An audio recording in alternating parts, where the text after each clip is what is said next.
Please take your seats so we can begin the next session. Thank you. Good afternoon and welcome to this listening session.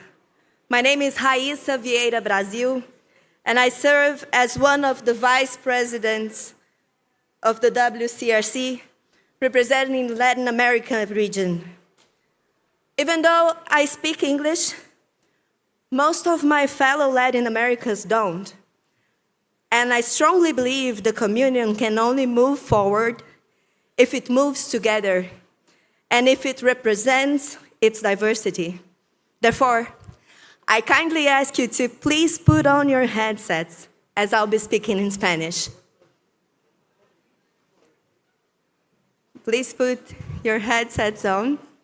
I'll be speaking in Spanish. Thank you. Not Portuguese, no, Johan. I wish though.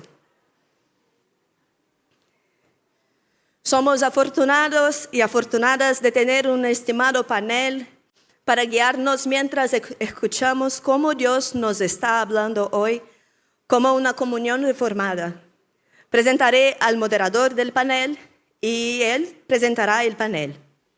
Damon Mukandawiri es un ambientalista, teólogo y activista de la justicia de género.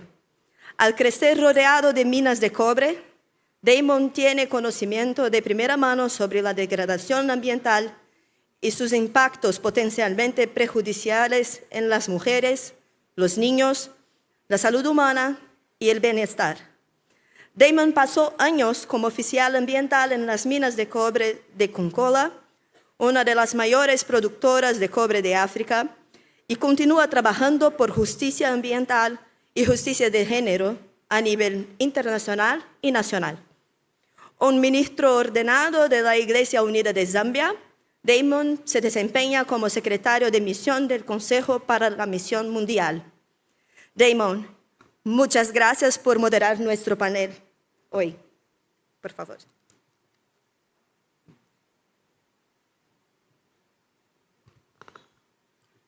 Beloved friends, companions in the struggle of life-flourishing justice, grace and peace to you in the name of the God who sides with the oppressed, the Christ who overturned the tables of exploitation, and the Spirit who groans with creation for liberation. As you heard, my name is Damon Mukandawire, serving with the Council for World Mission as Mission Secretary for Ecology and Economy. I bring you greetings from communities across Africa and the Global South who continues to wrestle with economic, ecological, and existential questions that define our time. It is both a privilege and a burden to moderate this session where we are going to reflect on issues of justice in light of the deep transformations of our world.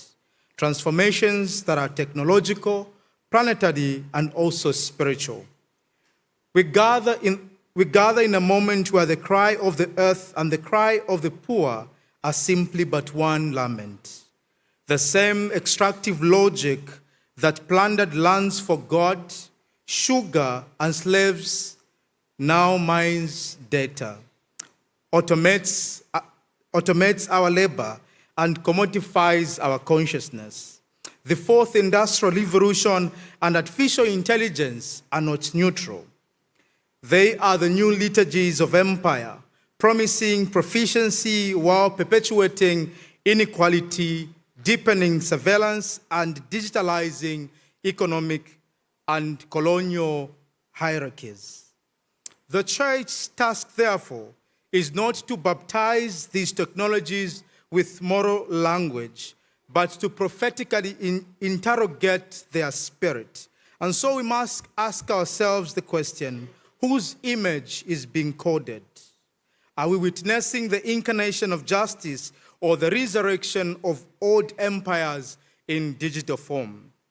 Beloveds, the World Communion of Reformed Churches has given us a moral compass for such times. From the Accra Confession of 2004 to the ongoing new international financial and economic architecture processes, we have insisted that economic justice is not an optional added on to faith, but it is at the heart of discipleship.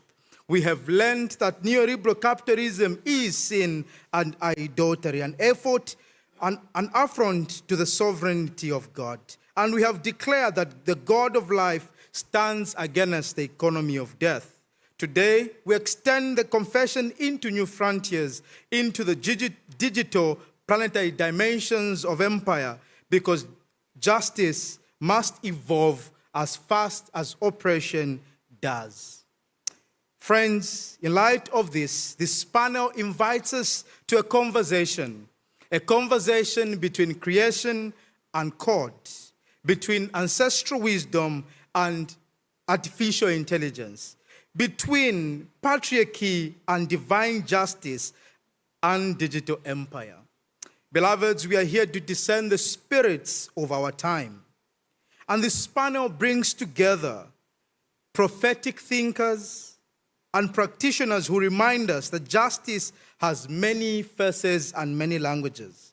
With us this afternoon, we have Dr. Song-Yong Park, who will begin by exploring economic justice in our time, reflecting critically on the fourth industrial revolution, artificial intelligence, and the WCRC's historical and theological journey with justice. He will be followed up by Ms. Athena, who will speak from gender, feminist, and eco-feminist perspective. She will expose the patriarchy and ecological wounds from the global capitalism, calling us to an economy that honors both women and the earth. After that, we'll be followed by the Right Reverend Dr. Kaman, who will bring an indigenous perspective, summoning us to remember that land, the waters, and the ancestors are not resources, but relations. The theology itself is rooted in a place and in memory of resistance. She will then be followed by the Reverend Michael Blair, who will address issues of racism, legacies of slavery, challenging us to confront the unfinished business of history. For there can be no economic justice without reparative justice, and no reconciliation without justice. Beloveds, I now invite Professor Park to open with his reflections.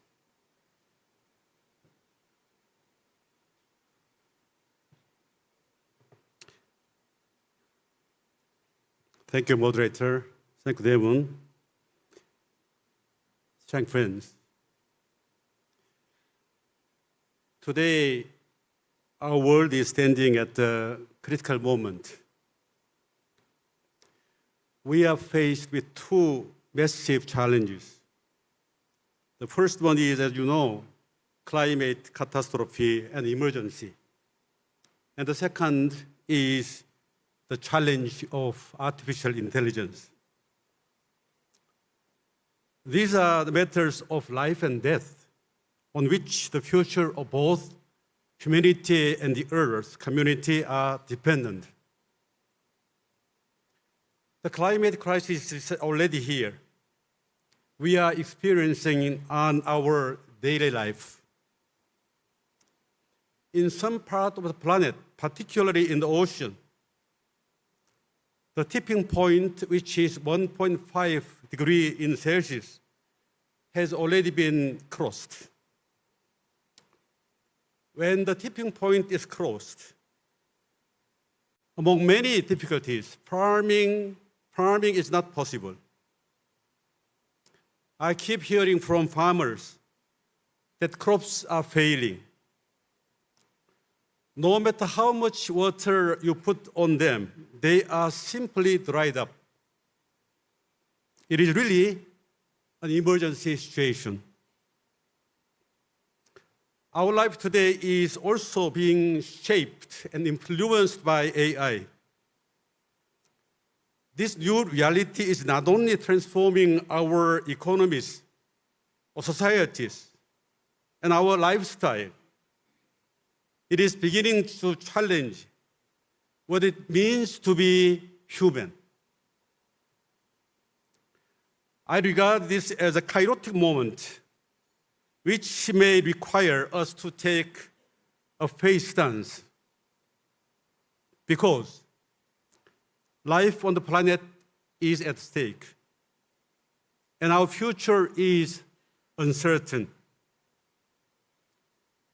The WCRC has a long experience of confessing our faith whenever we are faced with decisive moment.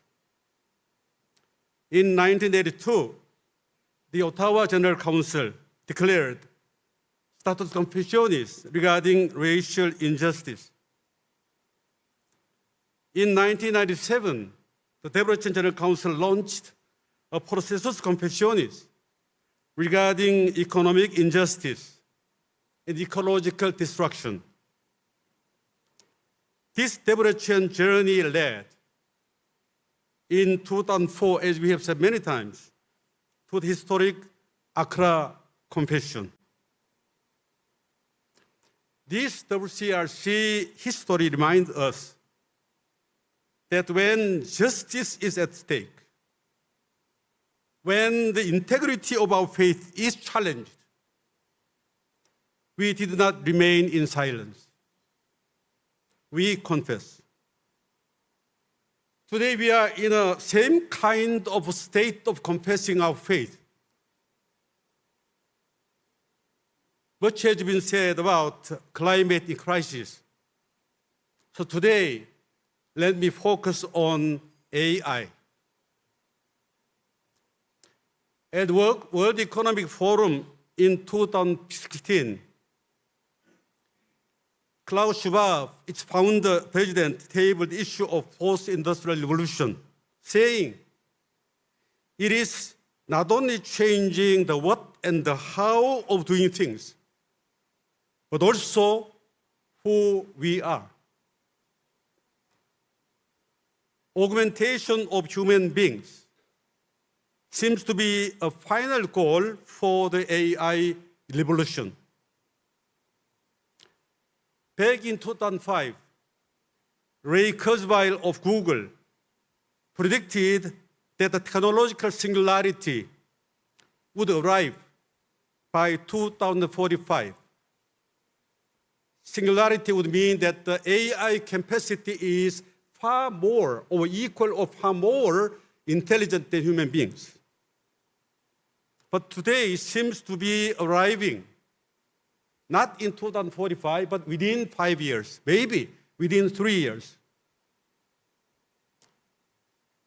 There are 5 stages on the way to the singularity. Number 1 is chatbots, ChatGPT, regionals, agents, innovators. The final one is organizations. When we arrive in the innovators or organization stage, AI do not need human intervention. They work themselves. In May 2025, this year, Google DeepMind introduced Alpha Evolve. This is an AI capable of improving its own algorithm without human intervention. With this, we are already stepping into innovator stage, which doesn't need any more human intervention. By the end of this year, AI could be installed in our personal computers, enabling them to operate without direct human involvement. With a contextual interface and multimodal AI, which not only operate on text, but also videos and images, AI begin to function almost like human beings. When we reach artificial superintelligence, AI will work by itself with the possibility of disobeying human beings or ignoring human command. We don't know yet in what kind of device such AI would be installed. But for now, it could be built in glasses the AI embedded glasses would serve as a real-time partner, guiding you, checking your surroundings, suggesting, for instance, restaurants or cafe, even alarming you of possible risks around you. It sounds good, so good. But with the AI glasses, you are entering into a stage of being manipulated beyond guided. There are two views about AI age. One positive, the other one is critical. The positive camp believes AI would lead us to a utopia.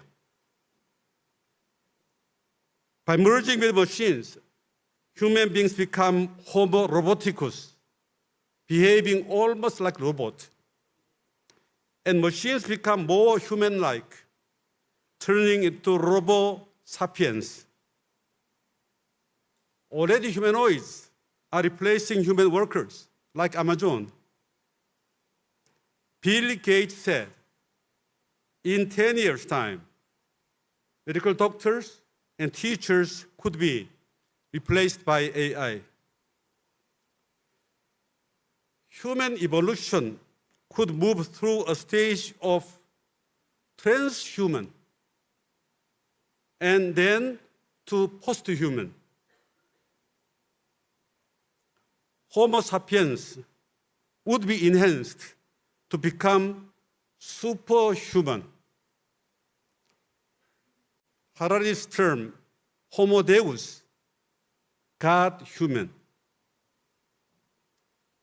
The critical camp warns that AI could lead us to dystopia, not utopia. People like Francis Fukuyama, Henry Kissinger, Yuval Harari, Stephen Hawking, even Elon Musk himself, that AI age might advance the end of human history. But most serious challenges coming from within the AI industry itself. Take Geoffrey Hinton. Geoffrey Hinton was responsible for DeepMind program at Google. And he is Nobel Prize winner for AI development.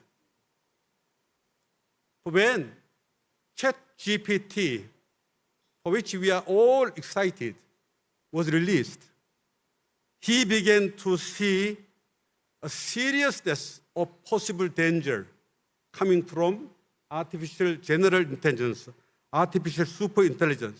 So he decided to resign Google to speak out.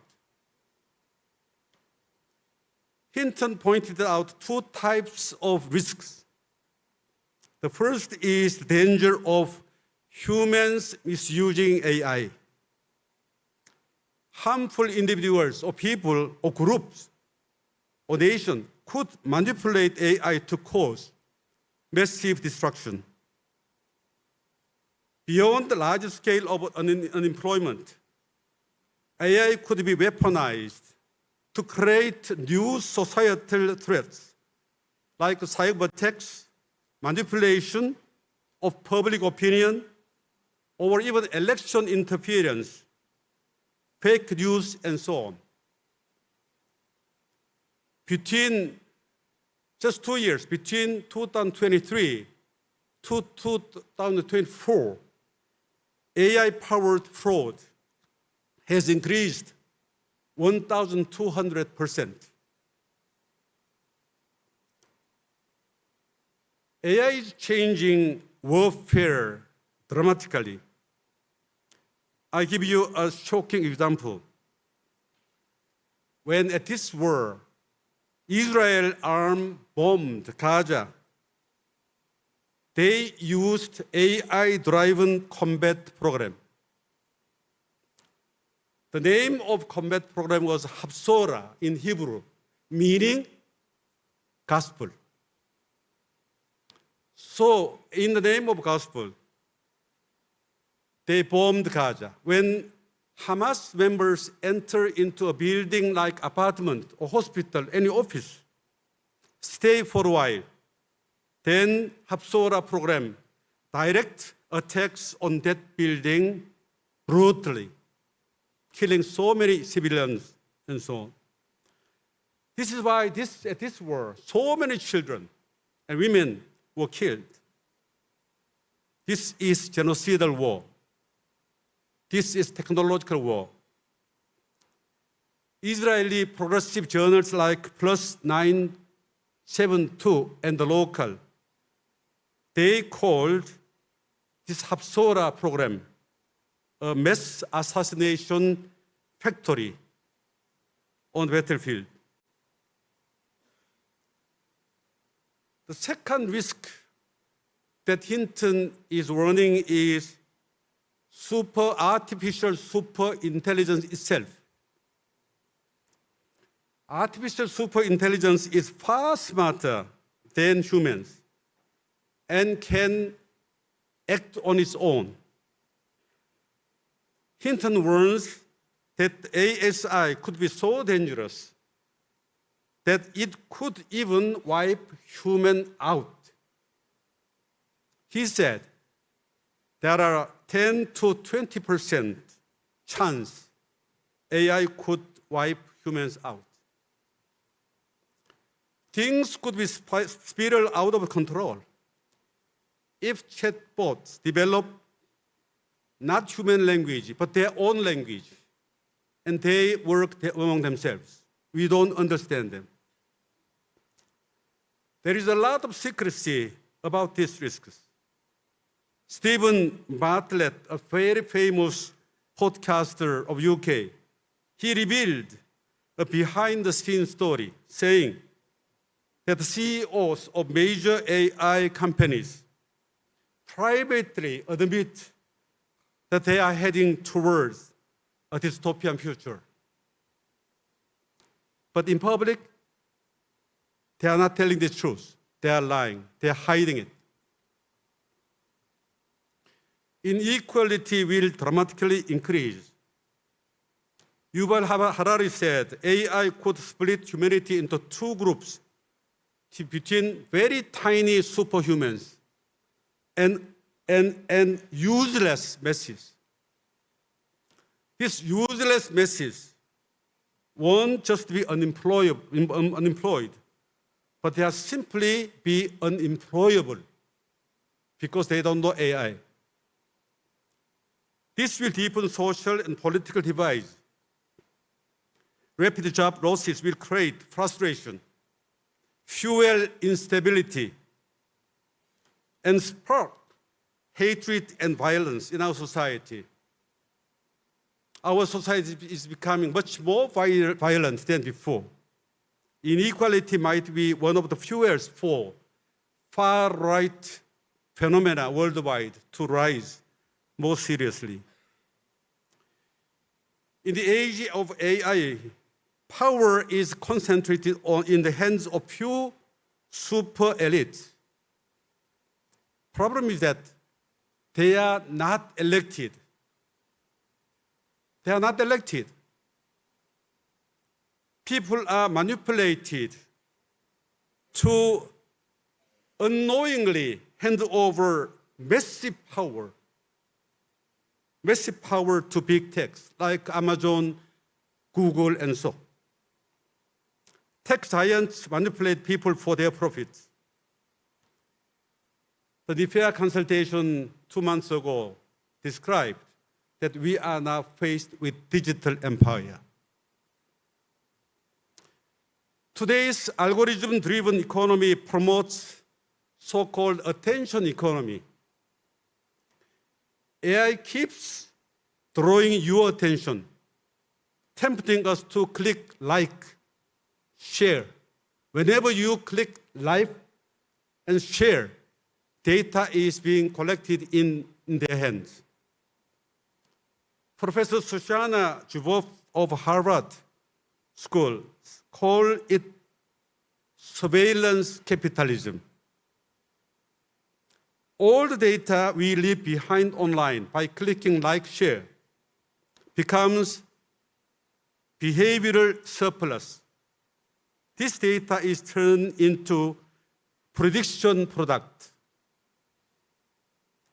What we think, what we want to buy are manipulated and programmed by this data collection. They use this data to colonize our consciousness.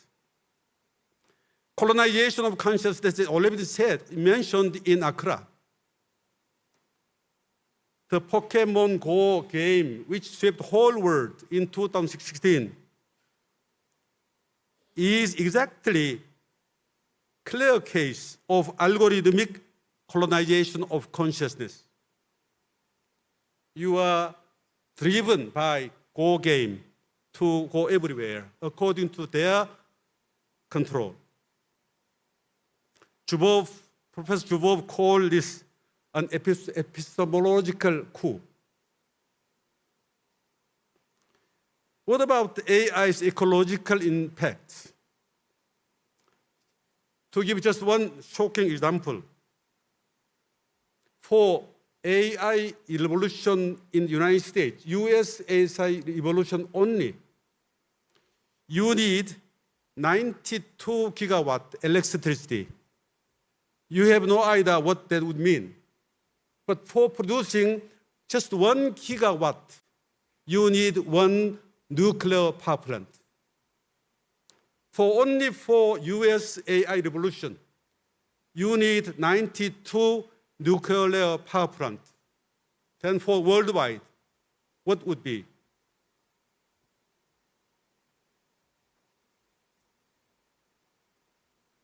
So what should be done to avoid these risks? Harari said, we should regulate AI before they regulate us.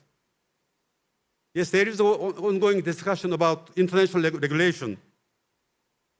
Europe has started regulating AI. This is a positive step. But problem is that they do not cover everything. For instance, military use of AI is exceptional in Europe regulation. The most serious problem is that whether this regulation can be respected or kept by superpowers. Even if we have regulation, they won't be helpful if unpredictable like person like Trump ignore it. How we reflect on this challenge now, theologically. I often reflect on the story of tree in the garden in Genesis chapter 3. When a human was tempted by serpent, in their eyes, the fruit appeared so to eat, good to eat, delightful to the eyes, and desire to make one wise. The current AI age exactly mirrors that temptation. Human augmentation of AI looks so good, desirable, and promise God-like powers. Even they talk about immortality, enjoying everlasting life. But we must remember that after the fruit was taken, all sorts of relationships were broken. The relationship between creator and creatures, relationship among human beings, the relationship between human beings and nature were broken.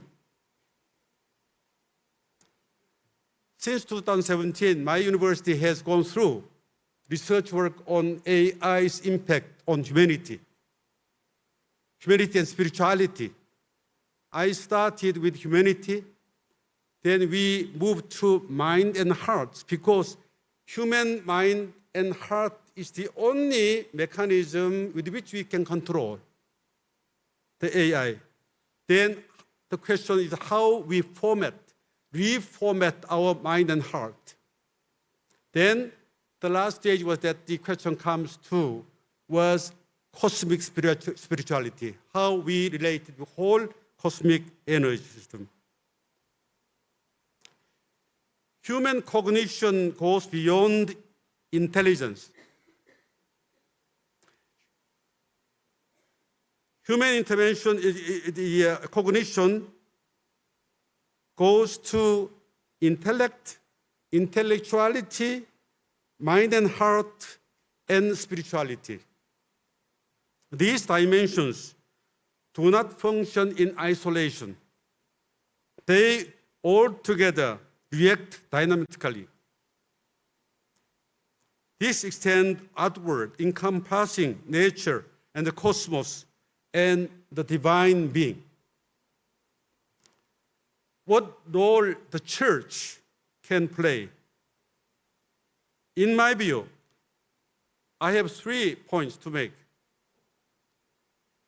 Number one is that we need to be promoting subjective identity. What do we mean by subjective identity? To engage AI, we cannot stop. It is not unstoppable.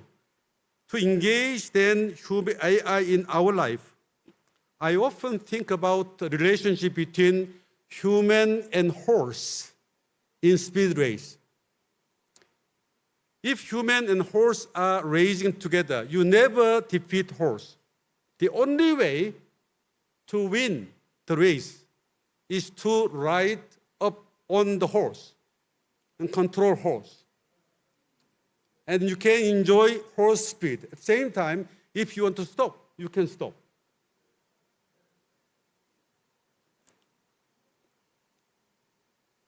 Engaging AI in our life is very similar. We must hold, even though we are using that, we must hold the reins, set the goals, and use it as a tool. This is what I call subjective identity. We should be subjective, not subjected. Second, literacy. Yes, we need AI literacy. You need to understand AI. But more than that, as a human, we need to develop ethical, social mindset and life, justice, peace, and cosmic spirituality literacy. AI experts keep saying that human must be wiser than AI in order to use it properly. This is why AI camps emphasize what we call meritocracy. Only those reach to meritocracy could survive in the age of AI. But again, this meritocracy is idea by which they want to colonize us. They want to drive us to focus only AI. We need different type of meritocracy. Now we come to nurturance.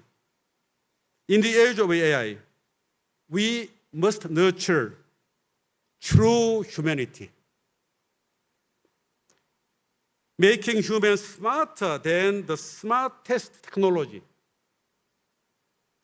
Here, the church has a unique role, an unavoidable responsibility to make humans smarter than smartest devices.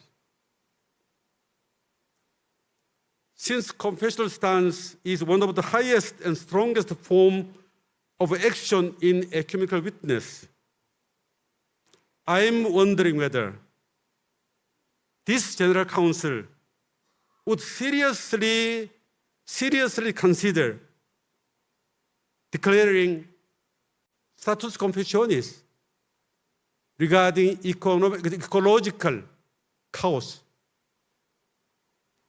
and processus confessionis on the issue of AI. Because we don't know yet what would be the future of AI. So therefore we need a process of recognizing, learning about it, and responding to it properly. I'm glad last year you celebrated the 20th anniversary of the Accra Confession. But in 2,000 years later, now, today, we are facing new Kairos, which calls us to take seriously another action. In Accra, there was no issue of AI. In Accra, there was the issue of ecological destruction. But now, today, we are faced with possibility of end of history, end of creation. We could have plan B, but unfortunately, for the planet, we don't have planet B. I hope here we listen to the cries of the earth and strong alert coming out from AI technologies empire seriously. I thank you for your attention. Thank you.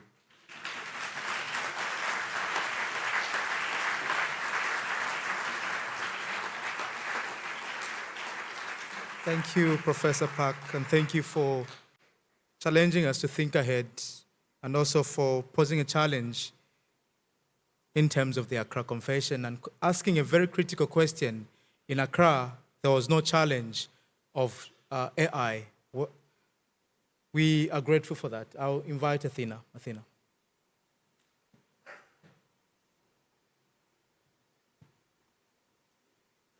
I'm Athena Peralta, and I have the privilege of serving the World Council of Churches as the director of the Commission on Climate Justice and Sustainable Development. When we think about the economy, we think about what happens in the marketplace. We think financial investments, production, the buying and selling of goods and services. But in truth, the economy is far bigger than this. The economy of life encompasses everything that sustains human well-being, the networks of care, the natural systems that support life, the social and ecological bonds that make communities thrive. It is the economy that provides for our basic needs and enable life in fullness. It is richer, deeper, and infinitely more wonderful than the narrow frame of markets and money.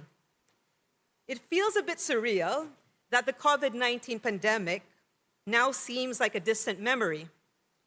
Yet one of its most enduring lessons is the realization that there exists a care economy, an entire realm of essential work that makes all other economic activity possible.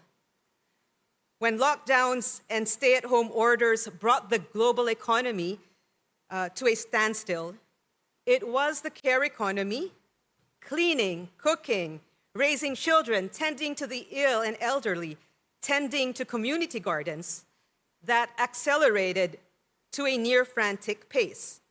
When factories stopped, when offices closed, homes became the center of life, and care work became the glue holding society together. But this work remains largely invisible and unpaid.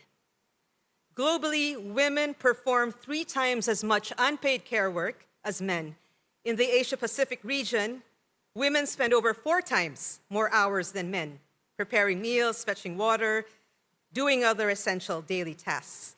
And even when women are formally employed, they continue to shoulder the bulk of domestic responsibilities and caregiving, especially in times of crisis. And the result is a double or even triple burden: underpaid wage labor, unpaid domestic labor, and unpaid emotional labor, which deepens gender inequality and exhaustion. Care work challenges the profit motive. Care work sustains workers, families, and communities every single day. Care work is the cornerstone of the economy of life, and without it, the market economy would collapse. Yet governments and economists rarely recognize or count it. Nonetheless, Oxfam estimates that women's unpaid care work contributes $10.8 trillion annually to the global economy, more than the combined revenue of the world's largest corporations.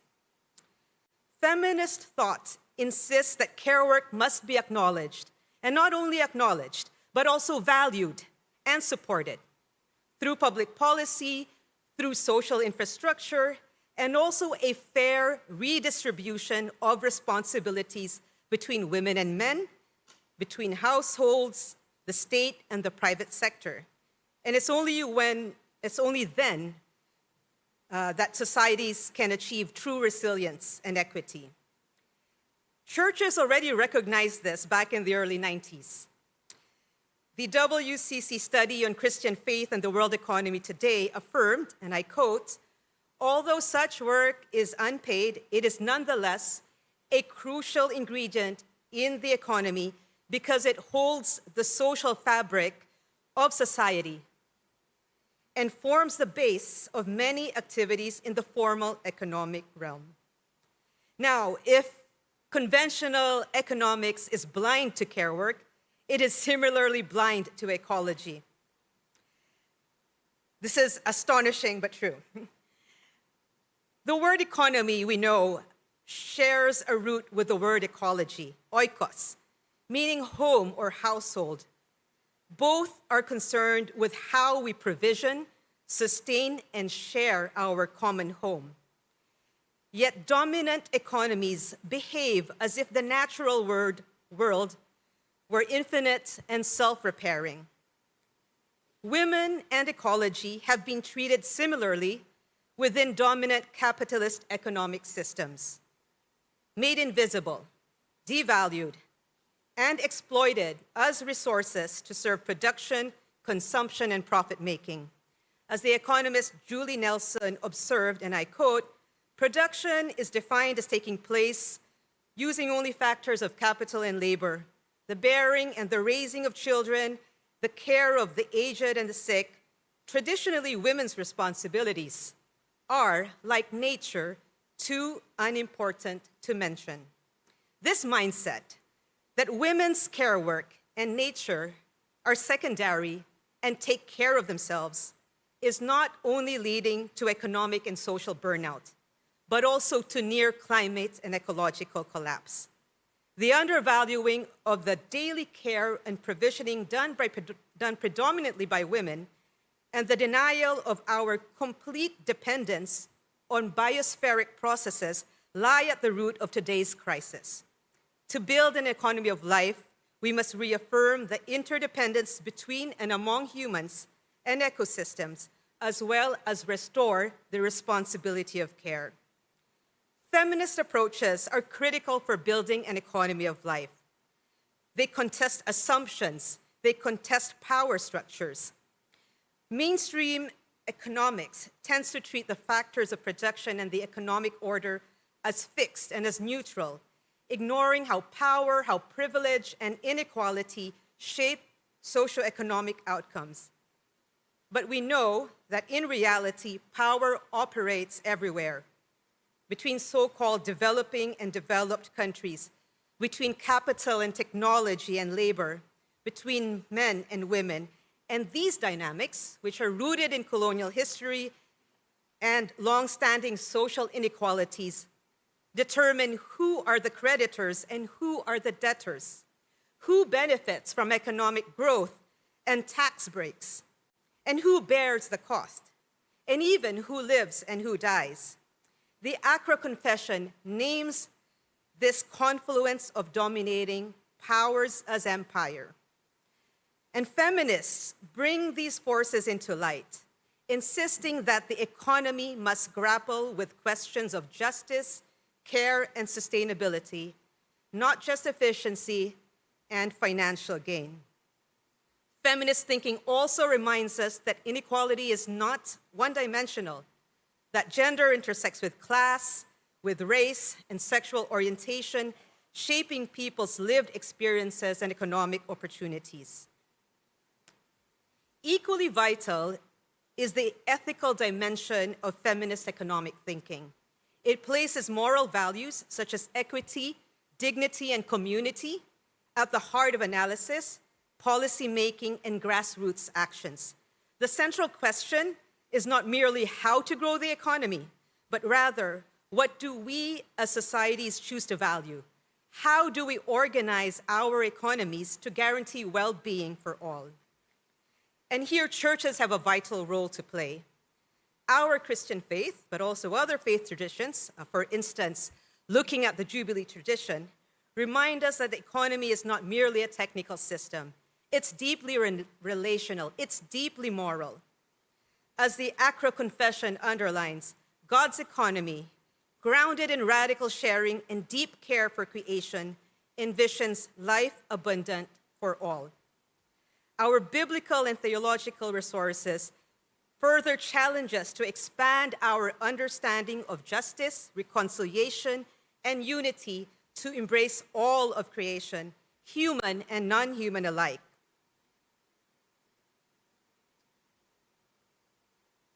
The economist, Kate Raworth, has this concept of donut economics.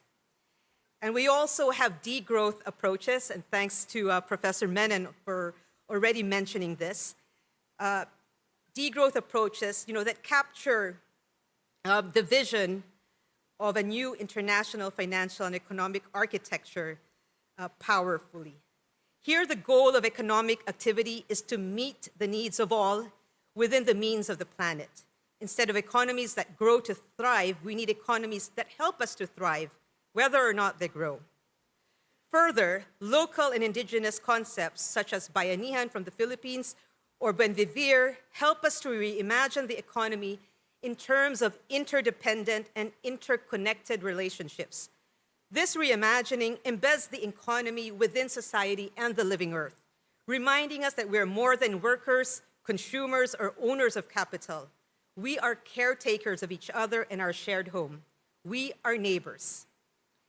So, as we move together in the ecumenical decade of climate justice action and in our joint advocacy work for a new international financial and economic architecture, whether we do this at the Commission of the Status of Women in New York, whether we do this at the IMF and World Bank, calling for debt cancellation and tax justice, whether we do this at the UN climate conferences demanding climate reparations, we must hold the three inseparable dimensions of justice together: gender justice, economic justice, and ecological justice. They are not separate struggles, but intertwined roots of one moral fabric. Like in the movie, Everything, Everywhere, All at Once, they must be pursued together in all spaces and at all times, because one cannot be achieved without the other. And in this time of climate and other intersecting emergencies, our task is both faith-driven and strategic. To live, build, and witness to an economy of life, one that honors care, one that dismantles gender and other inequalities, one that restores creation and brings about life in fullness for all. Thank you.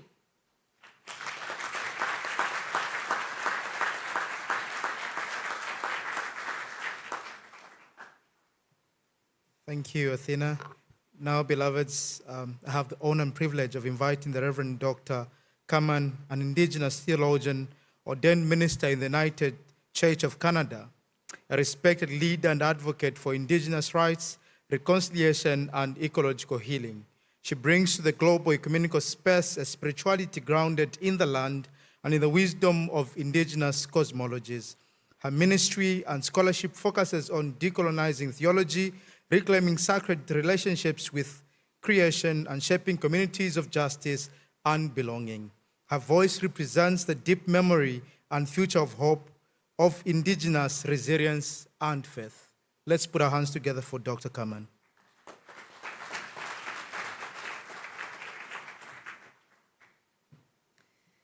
Thank you, Damon. Even in my own denomination, people never know when we are called the Right Reverend or the Very Reverend, and I'm past moderator now, so I'm the Very Reverend rather than the Right Reverend. Madam President, General Secretary, officers, siblings in Christ. 2 months ago, I finished a 3-year term as moderator of the United Church of Canada. I was only the second Indigenous person to hold this role and the first Indigenous woman to serve in this way.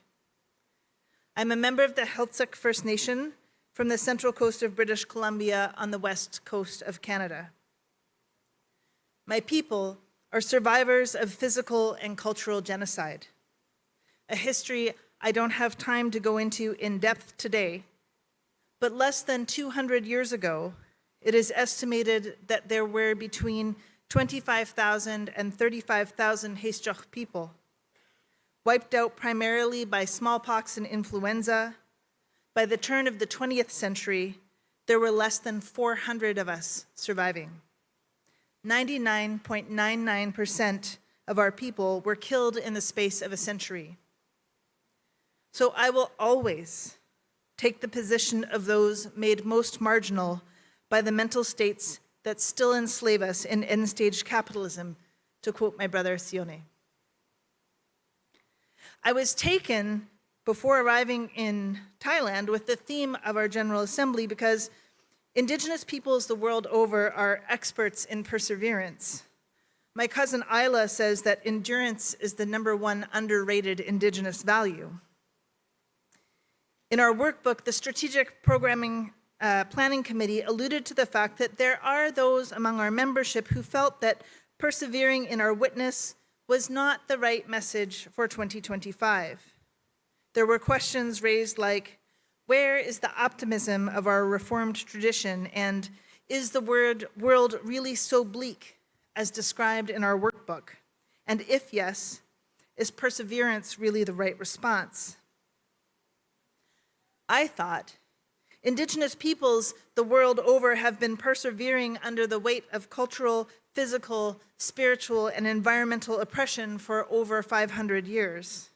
And yes, when you consider the world from the position of those who are made most marginal by local and global systems of oppression, the world remains bleak. And so we must persevere in our witness, persevering in our belief that we know how to and must constantly be reforming our lives in order to live in right relationship with each other and with all of God's good creation. But my Indigenous sister and co-facilitator of the Indigenous Peoples Workshop here, Jenna Peter from Maluku, confronted this concept as a romanticized Christian notion, that we as Indigenous peoples are actually in resistance to oppression. And resistance is a much more active word that also demands our reforming and reformation. Because, as it says very simply but profoundly in our concept note on covenanting for justice, all of life is at stake here. Many churches who have relationships with Indigenous peoples have become very good at indigenizing their spaces or the ways that Indigenous cultures are highlighted in liturgies and celebrations of diversity. But far fewer have looked at decolonizing the way we do business, or how we advocate for social, political, environmental, and economic transformation in the world. Indigenous ideas, cosmologies, and cultures are a nice idea until it means radically re-envisioning the way in which we pursue our political, environmental, and economic goals. Then, our perspectives are considered antiquated, paganistic, unrealistic, or ignorant. The truth is that Indigenous peoples have lived for millennia in ways that are more in balance and respectful of the goodness of the whole created order. When we fight against unregulated or rampant destruction of ecosystems so that agribusiness, mining, manufacturing, or resource exploitation can be promoted in the name of economic growth, it is because we know, I lost my place here. It is because we know that the earth cannot continue to tolerate an economic model that sees the world that God loves as simply an ATM with unlimited withdrawals of the earth's natural resources. Fighting against corporations, often backed by military power, especially but not only in the global south, is dangerous. A David and Goliath story that rarely has a happy outcome. Our churches should be looking at systems changes that would ensure that we could live into a future drastically revised from our current trajectory. Our churches, especially those with significant means invested in equities, can and should be considering strategic divestments, boycotts, and shareholder activism to hold companies accountable in a world that values shareholders as the most important, if not only, constituency who should be considered. This is especially important in a world that has allowed the financialization of everything, even the monetization of our feelings on social media. Even the air, water, land, and our homes, all the basics of what we need to survive. All member churches could be advocating for laws, like some countries have, that limit our use of single-use plastics, but also that place regulations on manufacturing products with planned obsolescence.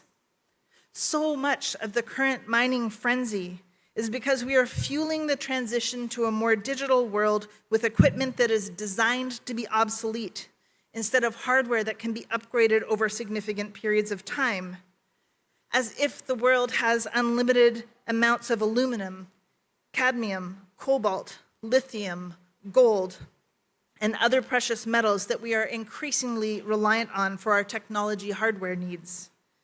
And we need to be advocating for the most strategic environmental changes possible. So often, our churches focus on limiting air travel, when air travel only makes up 2% of our global greenhouse gas emissions. How we power and heat and cool our buildings is by far the most significant use of fossil fuels, making up 27% of our global greenhouse gas emissions, the biggest percentage. Building construction contributing 14% of greenhouse gas emissions, and road transportation making up 12% of our greenhouse gas emissions.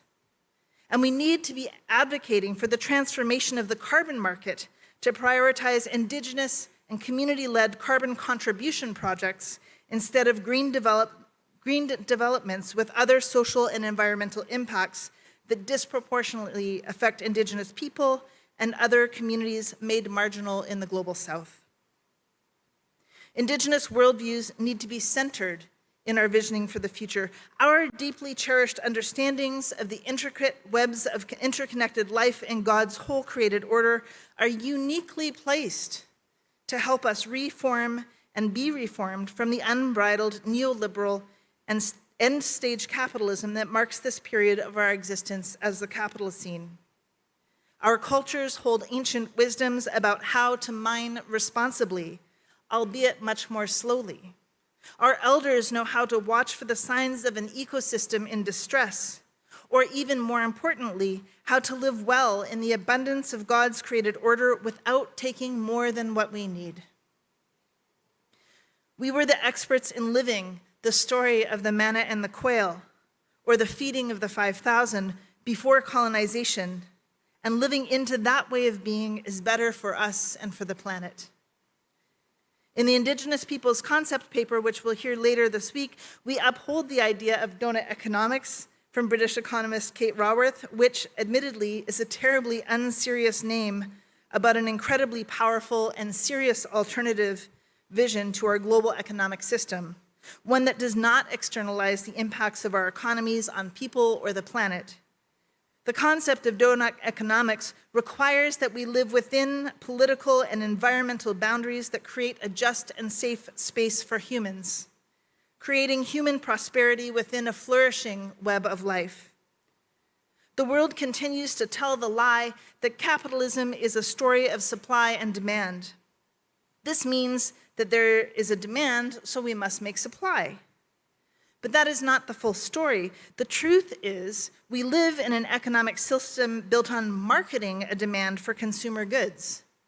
We create the goods, many of which no one needs, and then companies need to manufacture the desire for those goods. What if our member churches, through this communion and other ecumenical bodies, could use tools we already have to create a vision of basic flourishing for every person on the planet? What if we ask questions like, what would we need in order to thrive? Good quality clothing, durable and energy efficient housing, carbon neutral public transportation wherever possible, access to ethical and long-lasting technology, and regulation of digital technologies that have outsized environmental impacts, like consumer generative artificial intelligence. What are the other questions we would need to ask so that we could advocate for global systems that supported that vision of life? Indigenous advocacy for an end to destructive economic and environmental systems is not only for our peoples, but for all of us, for the love of the world that God loves. This is what we mean when many of us say that all Indigenous theology is political theology, because theology without right action is not enough, not anymore. We need to persevere in our witness for a different and radically transformed future, like the one who loves us, each and every one. We serve until all are fed.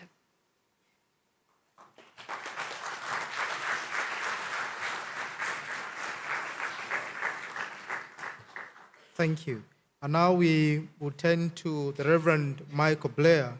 He's a General Secretary of the United Church of Canada and a leading voice on racial justice, decolonization, and the ongoing legacies of slavery within church and society.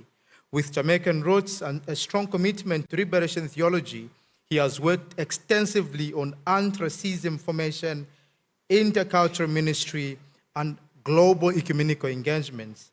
His theological vision calls the church to repentance and reconstruction towards becoming a truly anti-racist and inclusive community of Christ that embodies the justice of God in the world. Reverend Michael.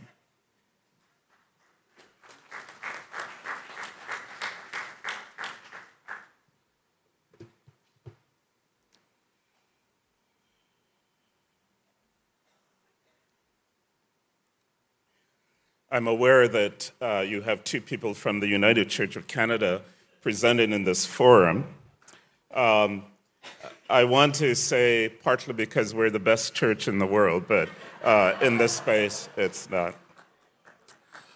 One of the privileges we have is that Carmen was the first Indigenous woman to serve as a moderator in the United Church of Canada in almost 100 years.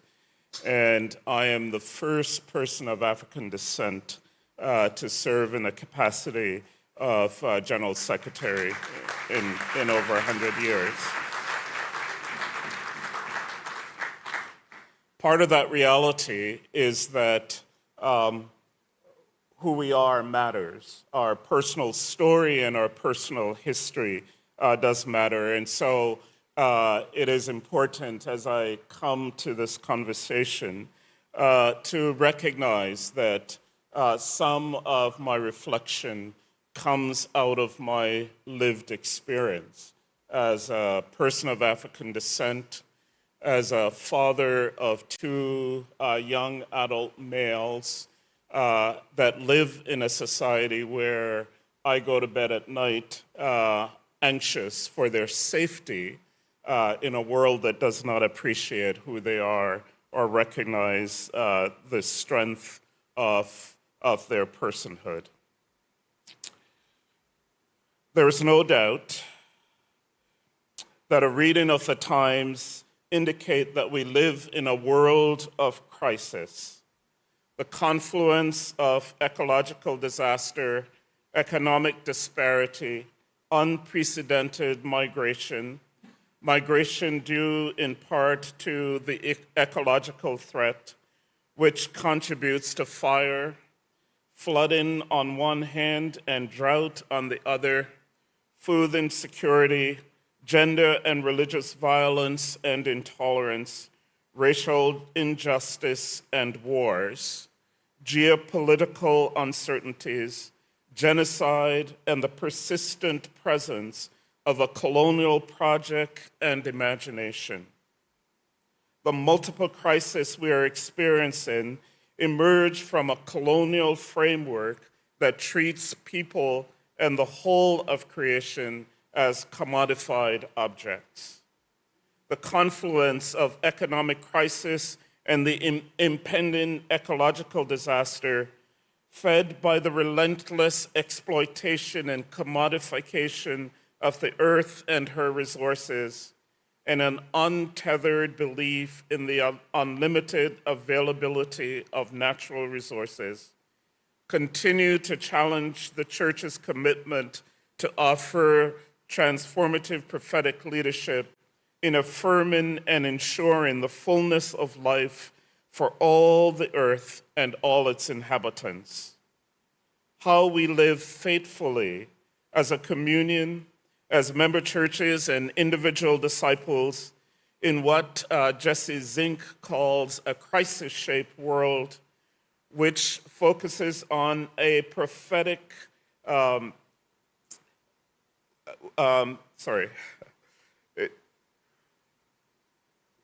a crisis-shaped world with prophetic clarity that is being attentive to the powers and structures that shape the world, and most importantly, attentive to recreate conditions for those in justice in an experienced reality. That is the question and the invitation of the justice statement before us at this General Council. The justice statement has highlighted much of the evidence of the crisis we face, paying particular attention to the structures and powers at work, as well as our faith narratives, and invites us through a process of discerning, confession, witnessing, covenanting, and commitment to reflect on how we are able to be faithful to our understanding of the call of God to partner for justice, recognize that, as the text says, and how we become ecclesial subjects that not only imagine new heavens and new earth, but brings it into concreteness. Justice is not merely an ethical requirement, but it's deeply embedded in the divine nature and God's intention for the world. We know that the economic and ecological crisis disproportionately impacts people marginalized by the forces of empire. This impact includes health, economic, and physical vulnerabilities. These vulnerabilities are further complexified because of historic and systemic inequities, resulting in a lack of capacity to be resilient in dealing with the consequences of climate challenges. In this reflection, I would like to offer a perspective on Strategy H, set out in the Justice paper related to anti-colonial, anti-racist, and anti-caste initiatives. And in light of the section in Covenanting for Democracy and the Dismantling of Race and Caste, I will do so from the perspective of the legacy of transatlantic slave trade. Let me begin with a caveat by focusing the experience on the legacy and the impact of the transatlantic slave trade. I am in no way setting up a hierarchy of oppression.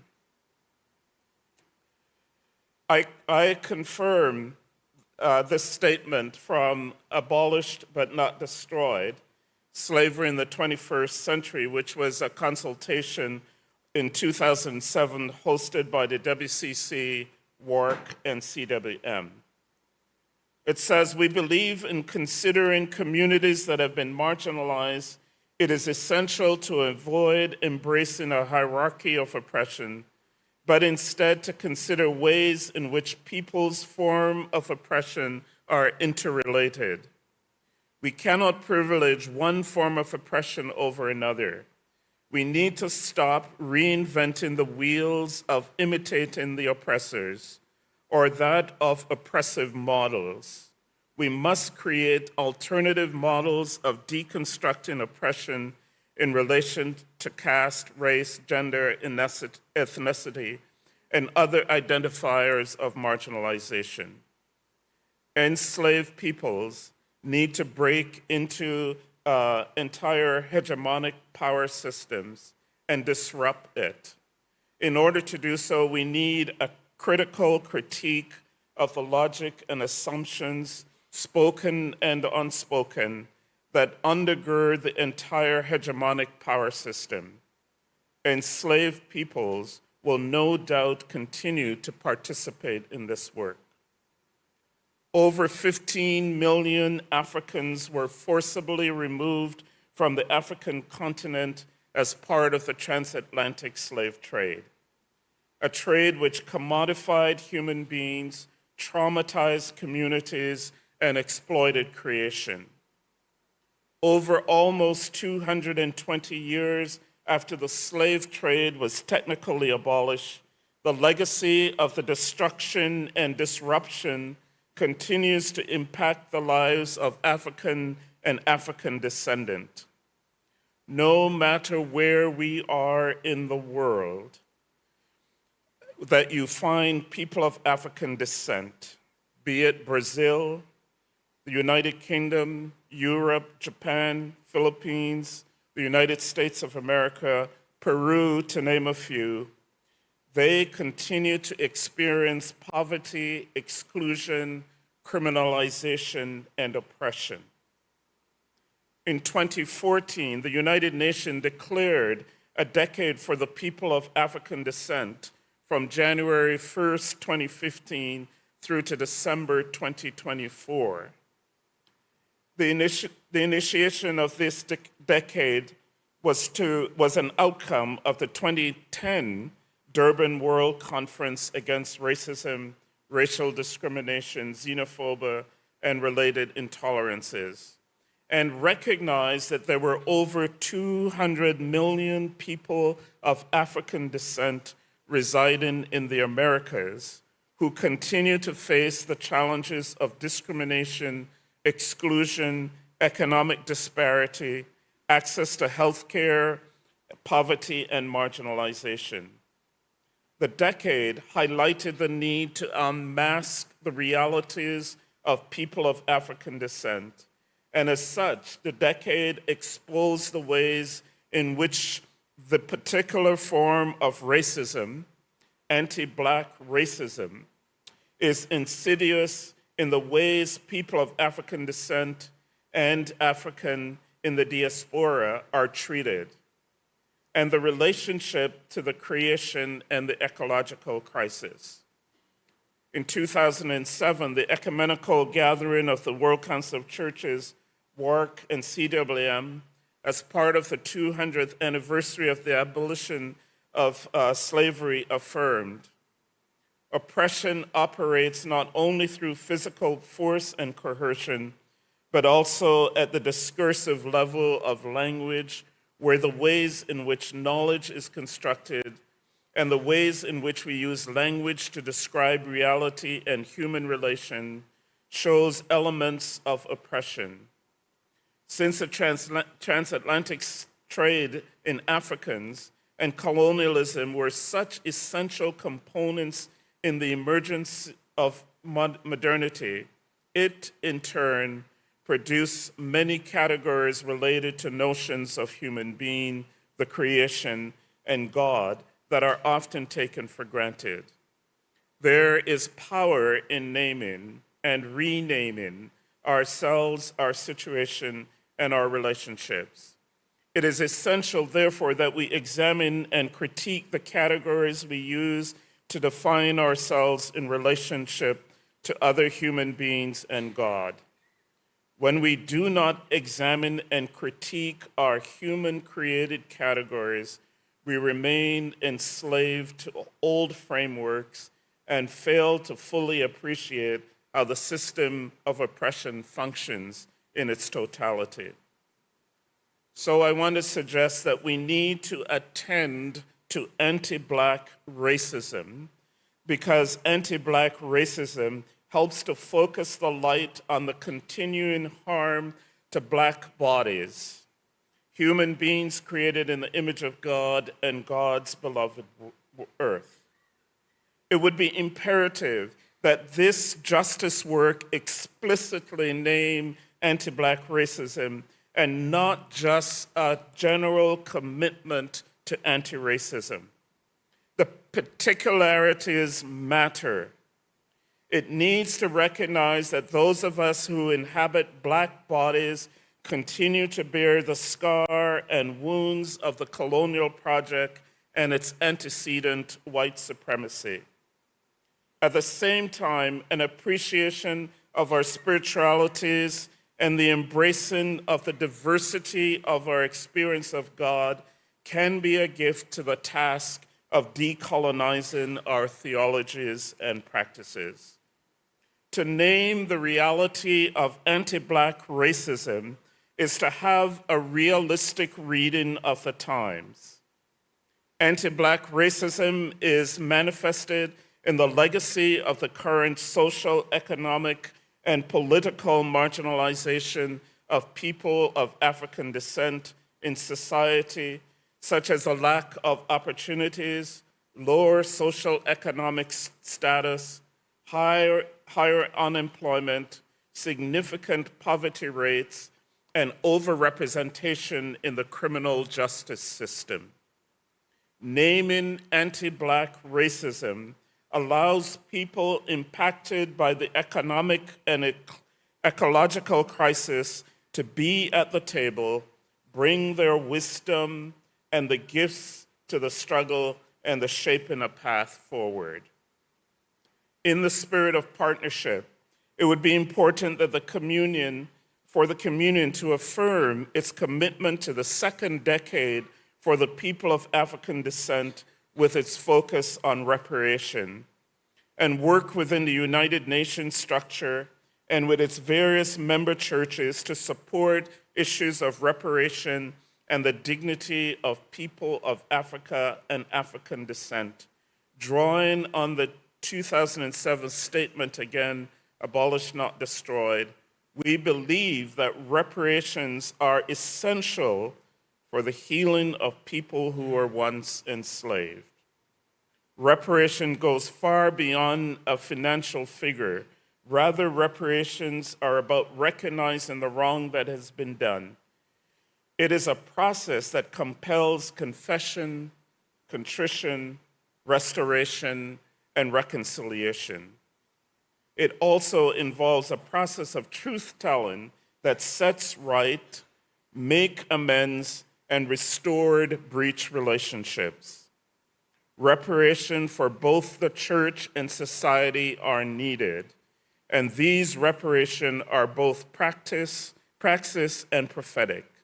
Naming the wrongs that have been done is praxis, and an action reflection model, righting the wrongs, is a prophetic action. The process of reparation requires the restoration of relationship that affirms the dignity and humanity of all parties in order to repair what has been broken. Reparation also challenges the perpetrators to confession and repentance and ministries of restoration and healing to those who have been exploited. In the final report of Accra Plus 20, it says, we affirm that God is a God of justice, and the Accra Confession emphasizes economic and ecological justice, and therefore reparatory justice, including a response to the trading of people as commodities and the question of land where indigenous peoples are being removed from their land for the economic gain of a few. This emerges as a biblical imperative for our present context. From Leviticus 25, 8 to 55, we have the concept of Jubilee that is designed through the process of reparation to rest to promote the flourishing of land and people. As a model to address the injustice of our times, it needs more exploring. This is an opportunity in engaging a focus on, there is an opportunity in engaging a focus on anti-Black racism to convene representatives of this member churches from the African continent and the diaspora to build relationship, to develop strategies, and build partnerships to address the economic challenges and the environmental crisis. Knowing that the continent faces massive humanitarian and economic burdens, with countries losing significant GDP and millions of people being exposed to droughts and floods that destroy livelihood and food security and continues to trigger risky migration, and that people in the diaspora continue to be victimized economically, to continue together to explore opportunities for alternative economic imagination. The work on NIFIA and on the ZAC tax are examples of what we can begin to do together, and an opportunity if we can bring together folks from the continent and folks in the diaspora to dream and imagine a new future. We need to decolonize ourselves. Our work is premised on the realities that structures and systems of colonization are in place, being upheld and maintained by current governments and governments of formerly colonized countries. The structures and systems of continuing colonizing sticks and replicates itself. Moreover, most of our theologies, especially if it does not have a critique of colonialism, tends to legitimize those colonial systems and structures. Let us affirm decolonizing theologies and promote it in our churches. It is important that the framing of the crisis and the solution must come from those experiencing the heavy brunt of colonization. Social movements that spring from ministers of our church in the formerly colonized countries may point us to models of decolonizing practice. It is our striving for in our striving for justice, we allow ourselves to be molded and shaped by those who are historically experiencing injustice. The commodification of human persons, seen in the way colonizers traded and enslaved, is once again showing itself in ways migrant workers are seen by modern nation states. Decolonizing in economically affluent societies has to attend to the situation of migrants, calling out nation states for its commodification of human persons. Finally, it's important that this work of anti-Black racism take an intersectional approach. The issues of race, gender, sexual identity, disability, and economic status are all intertwined.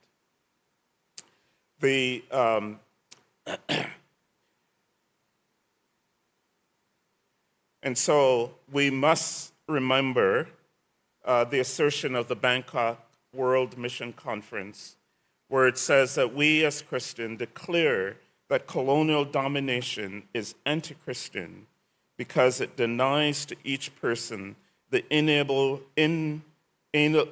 right to personhood. No church can support a system without betraying its own vocation and mission in the world. If we are to be about the work of justice, it is important that we name anti-Black racism as a framework in which we will attend. Let me end with these words from the prophet Isaiah. You shall rise up the foundation of many generations. You shall be called repairers of the breach, the restorers of streets to live in.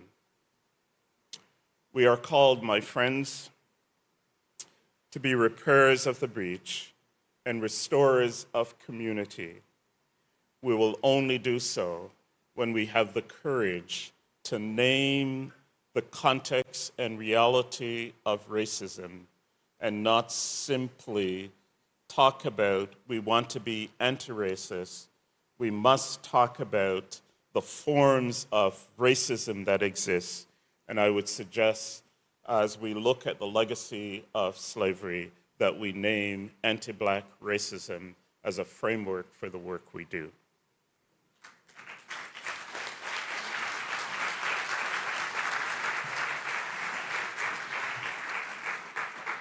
Dear siblings, the Covenanting for Justice concept note proposes the following conceptual goals to shape theology, life and witness, and its justice programs. First, we declare that injustice is contrary to God's will, and that economic, political, religious, and cultural actions that deny life are instances where God is denied. We affirm that justice is a communicable attribute of God and calls for transforming the world to align with God's will and desires.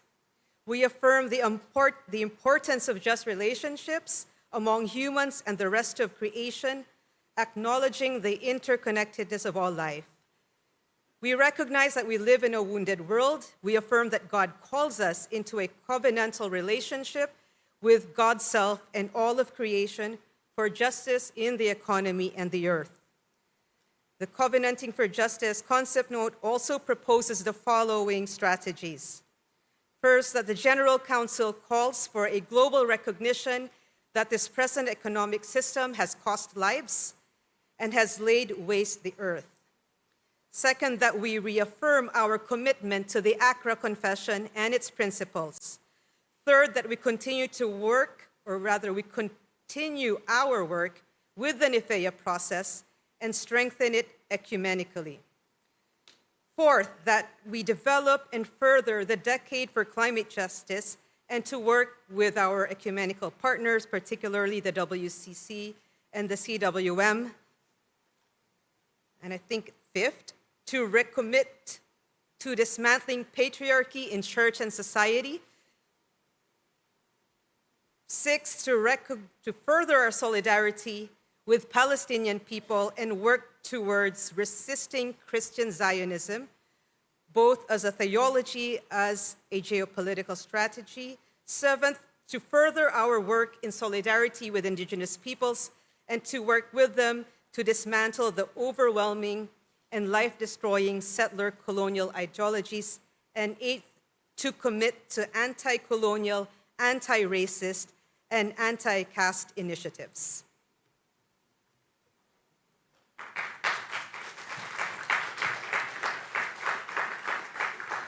Once again, I ask you to please use your earphones. Gracias, Atena, por el resumen y también por presentar las propuestas. Desafortunadamente, debido al horario, estamos atrasados en nuestra programación, así que no vamos a recibir ahora preguntas de clarificación. Todavía nos movemos para continuar las discusiones en los grupos de discernimiento. Así que les pido que si están de acuerdo, que levanten su tarjeta naranja para que podamos pasar a los grupos de discernimiento. If you agree to move to the groups of discernment, please show your orange cards. Okay, muchas gracias. I can see there's a blue card. However, unfortunately, since this is a listening session, and this will be referred in the discernment group, do you agree to move forward? Would you like? It is okay? Please come to the mic then.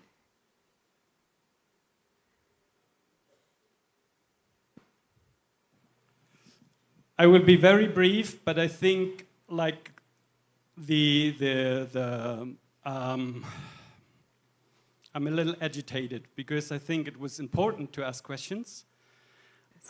I have a hard time connecting the speeches of the presenters, which I'm very thankful for, a lot of new ideas with the proposal goals, which I think would have been good if we had the time to clear that up. And I'm a little afraid that the time we're missing now, it's like we do that in discernment groups, but you only have an hour for discernment, while we have extra much to discuss because we weren't able to ask questions here. Okay. That's just... Thank you. Muchas gracias por compartir. Thank you for sharing this. I'll continue in English. I'm sorry, my fellow Latin Americans. Thank you for sharing your perspective. For sure, it is important. We want to explore our time in the best way as possible. Of course, we have only limited time. So it is registered, but if we have more time to discuss within the groups, we'll be able to share it. I thank you for sharing it. Bueno, I now, let me just check, sorry. I now would like to invite our interim General Secretary, Setri Niomi, to share a few informs. Thank you. Oh no, I'm sorry, Setri. One more thing. Thank you so much to all the presenters for sharing this. Muchas gracias por compartir con nosotros. Es fantástico tenerlas aquí. Muchas gracias. Setri, por favor. Thank you very much. And we thank you for sharing and thanks the panel for enlightening us in this time. Thank you.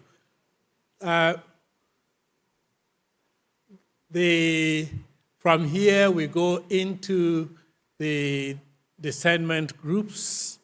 We're sorry for the way the time ran away with us this day. We'll look at how we shape it the next coming days. But I do need to make some announcements about tomorrow. We've already indicated the services tomorrow.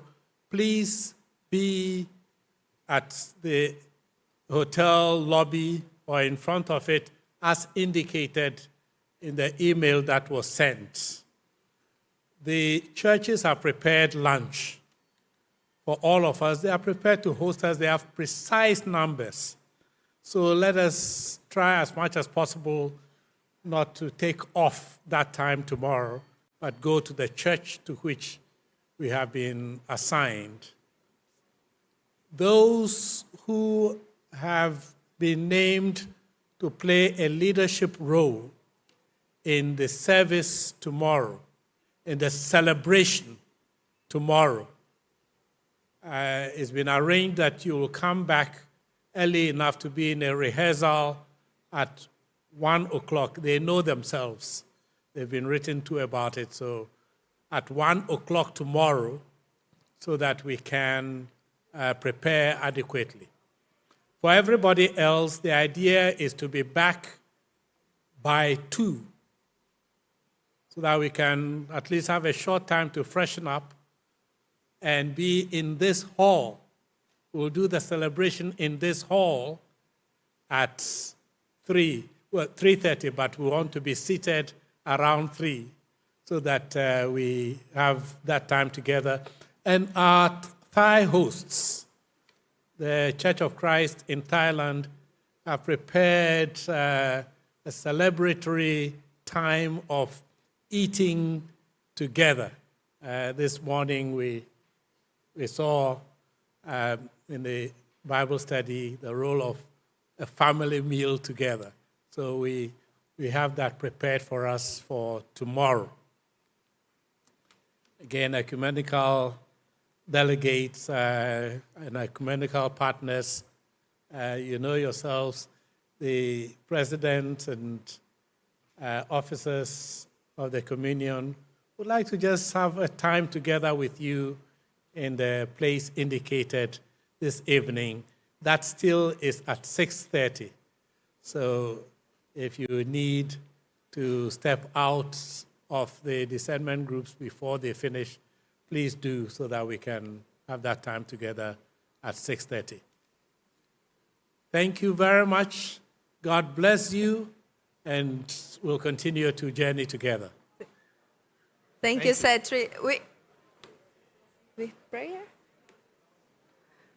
Let's move on to our discernment groups. Vámonos a nuestro grupo de discernimiento. Gracias.